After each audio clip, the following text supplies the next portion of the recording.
want to go now to, I think, the one of the most important voices out there, John Solomon. John Solomon's been an investigative reporter, I don't know, for 30, 40 years. One of the top guys throughout the world, has been stationed all over. So when he talks about something, he knows what he's talking about. He's got a new book. It's a must-read. Fallout: The Bribes, Lies, and Scandals and Ties of the Clinton and Biden dynasties. This is what nobody's getting to. The campaign really hasn't focused on it that much. John, talk to us about the book, and particularly the wealth, the lies, what they've done as far as deal goes for both Clinton and Biden. And we're going to hold you over for the next segment because I want you to have enough time here to get people excited about this book. It's a must-read, and particularly if you're a Trump supporter, you've got to read it and hand it out to your friends or maybe not Trump supporters. So talk to us about what the permanent political class, our elites, have done to us as far as making money and really having the managed decline of our country.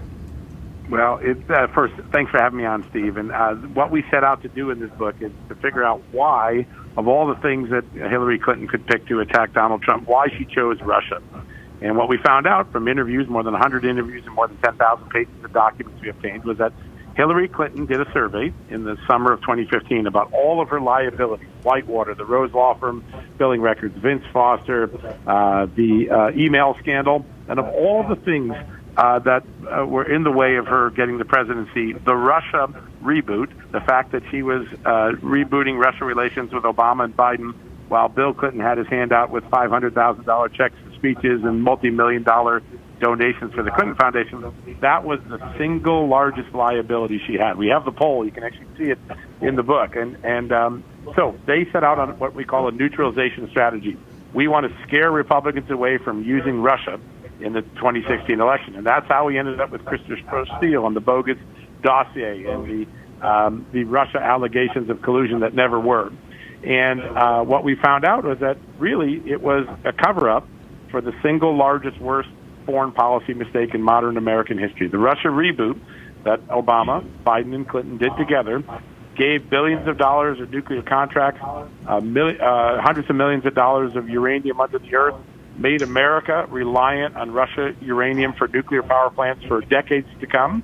And then Vladimir Putin pulled the rug out from under them, invaded Ukraine, and they had to cover that up because not only did they make a big foreign policy blunder, they had lots of people, Hunter Biden, Amos Hochstein, who's the top energy advisor to Biden, Bill Clinton, John Podesta, the Clinton Foundation. They were all cashing in on the Russia reboot until it went bad. And so there was corruption and there was a failed foreign policy, and they had to cover that up. And that's how we ended up with the Ukraine and Russia bogus scandals of the Trump administration.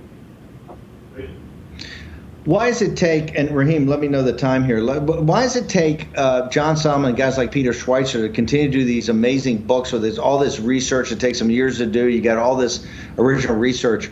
Because, John, you came out of AP, Washington Post. You worked in the mainstream media. Where is the mainstream media in this? Those all have big investigative apparatuses. You know, you got Tom Hamburger and these guys at Washington Post. The right. New York Times has got it. CNN's got the K-File. Why is there crickets on something that's so relevant to the day's geopolitics? Well, listen, early John, on, you've got 45 seconds here. Yeah, early on, some of these reporters tried to go. Remember, the New York Times reported in October 2016 that the Russia case was bogus. And what happened? They got shamed. Their reporters got shamed by their own boss. He apologized for their story. So what we have is censorship. We have a media controlled by elites that try to contain the story, and they don't allow reporters to do what I've had the freedom to do, which is to tell the truth regardless of where the facts go. Yeah, John, we're gonna come back to that question and more. If you'd hold over the break, we'd love to get you get more from you on this, on fallout, nuclear bribes, Russian spies, and the Washington lies that enriched the Clinton and Biden dynasties. Here on War Room Pandemic, you got Greg Man, Silent Greg, Jack Maxey, Jack Posobiec, Raheem Kassam, Stephen K. Bannon down the line as well. Make sure you're checking out everything as we wrap the show.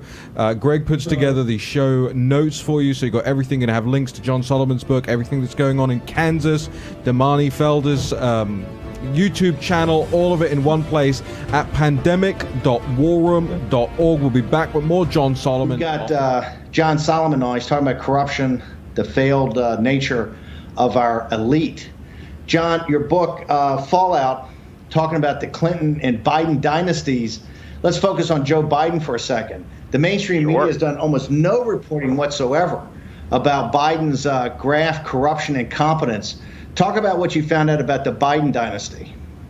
Well, all throughout, as Peter Schweitzer's first book revealed a few years ago, Joe Biden has a China problem, Joe Biden has a Russia problem, Joe Biden has a Ukraine problem. And we advance on that. And one of the people who's been around him through all of his time is a man named Amos Hochstein. He's the guy that talks to Joe Biden, the only one we know of who ever talked to Joe Biden about Burisma and Hunter Biden. So after Russia reboot fails for the Clinton, Obama, Biden dynasties, they go into Ukraine to prop up Ukraine, start to ramp up its natural gas industry. And what happens? Hunter Biden lands on the biggest Ukrainian natural gas company, gets rich, $3-4 million, goes to his company, sweetheart deal. Well, before that time, there's a guy named Amos Hochstein. He's been advising Biden for years. And he comes out and he's in these congressional testimonies in 15 and 16 giving the classic Washington elitist testimony. We can't let Russia have a energy monopoly. It's bad for the Eastern Europe. It's bad from Ukraine. America stands against it, except for one thing he forgot to tell us. Back in 2008, 9, 7, Amos Hochstein was working directly for Vladimir Putin's Ukrainian or nuclear energy empire called Rosatom. He was advising him how to get a leg up, how to put the U.S. uranium industry out of business so that American utilities would be dependent on Russian uranium fuel for years to come. And all this is going on. The FBI is listening to it, recording it. They have an informant warning them. And all these warnings that the FBI brought to the President Obama, brought to all the agencies, they fell on deaf ears. Joe Biden, Amos Hochstein, they were part of the effort to sell off America's nuclear industry to Russia and make us dependent for years to come on Russian nuclear fuel. John, real quick, you go back over. How could they make an argument that we're safer as a country given our nuclear navy? You know, the announcements today about the South China Sea, our carrier battle groups today, all of the aircraft carriers are nuclear power. How could they possibly have made an argument, understanding that our Navy, in the core of our Navy, the carrier battle groups, go off of nuclear power carriers, and also all the fast attack submarines and the boomers are all nuclear power. How could they make an argument? It would increase the national security of the United States to have less control of our uranium assets and actually be dependent upon Russia, Kazakhstan, uranium controlled by Russian companies. How could they make that argument? Well, what is great about this book is it really shows the two differences in foreign policy. The Reagan-Trump foreign policy is peace through strength, right? We achieve peace by being strong in America. The Obama-Clinton-Biden policy was one of appeasement. We'll give Iran billions and hope they don't make a nuclear weapon. We'll give Russia tens of billions of dollars and help them create a monopoly of the global uranium market, and they'll become our friends. And once Vladimir Putin got everything he wanted out of Barack Obama, he pulled the rug out from him. In fact, there's a great anecdote in Chapter 6 of the book. Right after Obama signed billions of dollars of nuclear contracts between Russia and the American utilities, there's a meeting with the undercover FBI informant, all the Russian bigwigs from Moscow who come to the United States to celebrate. And they're calling the Russians are calling Barack Obama racial epithets, and they're saying, we can't believe how easy it was to get all these freebies from the Obama administration. It's a fundamental difference between Democratic foreign policy and Republican foreign policy, appeasement versus peace through strength. And that's what happened here. How do people get access to your podcast? You've got a new site that's on fire. Now the book. Walk us through how to get access to all this. Thank you. Yes, so Just the News is just about 4 months old. It's the new website. I'm very proud to be working with some great colleagues and generating a lot of news each day, justthenews.com. On that site, you will find our podcast, my podcast, which you were gracious enough to join last week, Steve, and lit up the world. John Solomon Reports, that's the name of the podcast. You can get it on Apple Podcasts, get it on all the platforms. Google, any platform you listen to, you can find this on there. And the book is selling out on Amazon. We're creeping up to the top 100 already today, and you can buy it on Amazon, or we have a special deal on Just the News, where you can get the book, an autograph, and spend an hour talking to me about the Russia scandal. All those are ways that you can get the book, and we're just so grateful for the attention today that you gave us. Listen, I know you can't do book tours like you normally would. Are you going to do things online? Is there anything that people can look forward to get more access to the book? We do. In fact, our first one is at 2 o'clock today. There's a program at Just the News where you get the book, get the autograph, and you get a 1-hour private event with me where you ask questions. I'm not going to talk. People are going to ask me questions, but I'll do my best to give people the facts that haven't been given to them by the mainstream media. We're going to do about 10 of those, and I think today about 300-400 people are joining the session today, so we're very excited.